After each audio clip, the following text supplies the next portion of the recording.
everybody, welcome back to Forza Horizon 4 with, well, one of the rarest cars in all of Horizon 4. This is the Austin Taxi.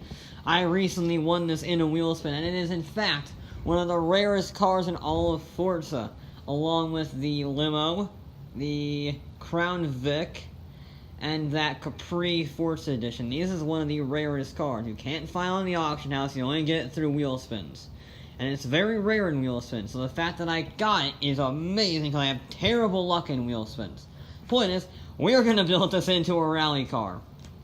And Turn 10 did not skip upgrade day with this vehicle. Oh, it is a special one. Starts off with a whopping 68 horsepower. A decent amount of torque, though, I will be honest. Very decent amount of torque. We are, of course, going to all-wheel drive swap it. And yes, there is a body kit. We can chop top it, because why not? Or you can chop top it and wide body kit it. It's not the most extreme wide body kit you will ever see, but it's a sizable one for a taxi, and of course, if we can have a wide body taxi, we are going for the wide body taxi. And it is one of the rare wide body kits where you get to keep the front aero. Meaning we have the advantage of the bigger tires, and we have the advantage of the aerodynamics, because normally that's not an option. We will put the rally tires on it. We will also put 3 2.5s on the front. That is ridiculous. That is GT 350R levels of tire size, and 3 2.5s on the rear. That is mighty. Then we shall go put the brakes on. We're going to go back to the engine, actually, in a little bit. We're not going to put on the weight reduction quite yet. I want to see... The engine options are quite spectacular. We're going to put a roll cage in. It is 2 tons right now, but we'll get to that later on. Alright, engine swaps, because we have no hope of getting this into S1 class with this engine. We have the 3.2 liter i6, not bad, but not what we need. The 6.2 liter V8. Or the 1.6 liter Turbo Rally. Both are good. All of these are good options, but that gets over 1,000 horsepower, so that's what we're going to go with. We are going to put a supercharger on it just because I want a better power band, and it gives me the exact same PI. So, we're about into the start of S1 class. That's not right. Can we go over here? Thank you. We can save only 600 pounds. It's going to be a heavy thing. Going to be a heavy little taxi. So let's just start shoving power on it, shall we? That's 670 horsepower. That's 840 horsepower. We are starting to slowly... That 17 horsepower adds 2 PI. This is starting to get bad. This is starting to get quite bad, because that usually means the handling is going down quite a bit. Are you actually going to make it to the top of the class? I'm not sure. This might be a terrifying death machine. We will make it to the top of the class. I'm not actually going to put that power in. I'm going to put you on, and I'm going to put you on. I'm going to put you on, put you... Can I sneak on a... I cannot. Can I sneak a U on? I cannot. Can I sneak a U on? I cannot, but I can sneak you on because you never changed the PI.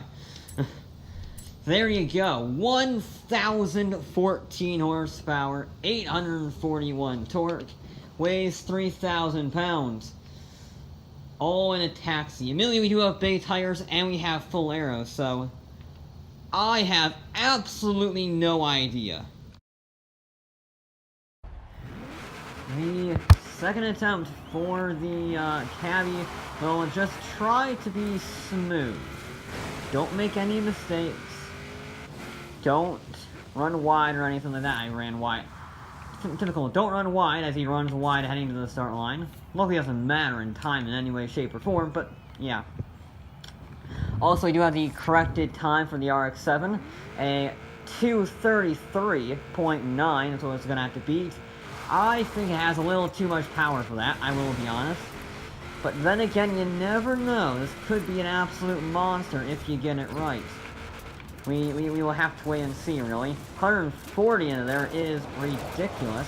ran a bit wide as a result, in fact. Not the best line through there, I will be honest. Maybe brake a tad earlier.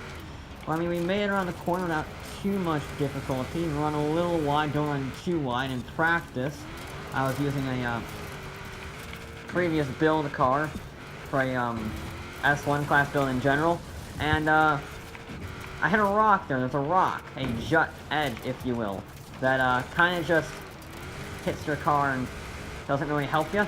Probably shouldn't do that jump, that sideways jump. It's very spectacular, and it looks very good, but it doesn't really help with your lap time, unfortunately. I was kind of carrying a lot of speed, and I didn't want to run too wide, so I took a slightly slower option, which was, well, chuck it in really fast, really hard sideways. You kind of want like that. You want that type of slide.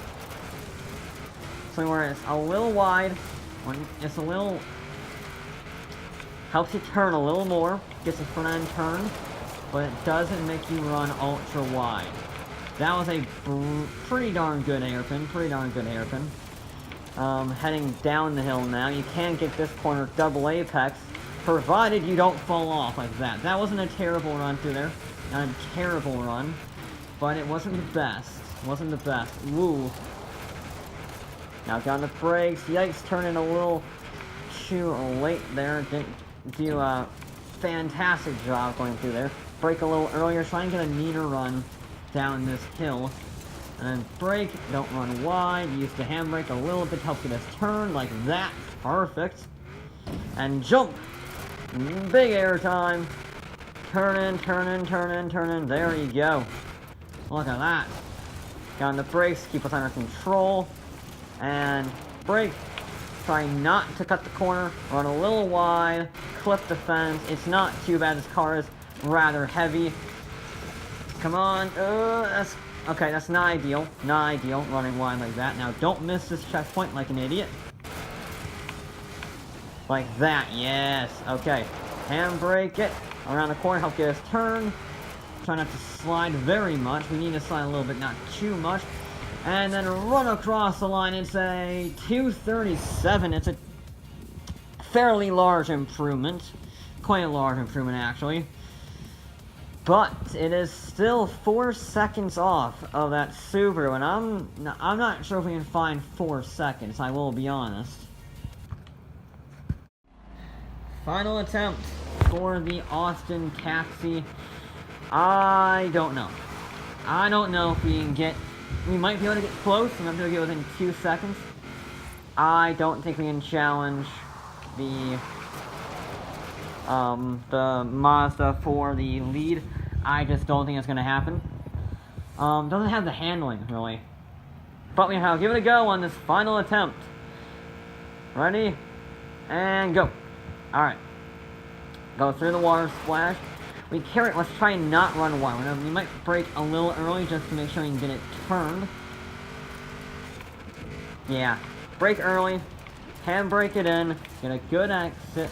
Like that. Yes. We may lose a little time braking early, but not as much time as running wide. And we ran very wide on that second run. Again, don't run wide there, you will die. Let's not run wide here, because we went through the fence, that's not ideal.